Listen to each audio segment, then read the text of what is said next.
मोहन रे बोली ना वो मन ये सलाह नहीं होती झंझाल पत्र से दारी चेतावनी दे के छोड़े जाए तो सब हम आ रही हूँ नहीं छोड़े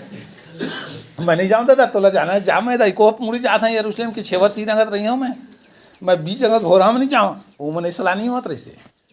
वो मन मिल करके का बोलत रही से हालेलुया हम लोग नाम के खातिर थोड़ा कान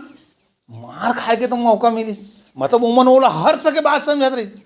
आज हमन तो नाना प्रकार के संगठन बना करके हमन उपद्रव कर बैठबो जाके कलेक्टर सेलेक्टर सबके जीना मुश्किल कर देबो हमल है हमल हमारा है हमार राइट नहीं है हमारा अधिकार नहीं है बोलबो नहीं करत रही सो मैं जाके पिलातुस पुंतुस करे जाके नहीं शिकायत करत रही से देख गा हमल मारा थे यीशु मसीह प्रचार करत हन तो बोल नहीं वो मन वो हर्ष के तेल छुपे रही प्यारे एक लेके ओकर मुंह मार खाए से कहावत रही चमकत रही वो अरे विश्वासी हाँ आजकल के विश्वासी उल्टा है एक दाना यीशु मसीह के नाम में गाड़ी पर के तो देखना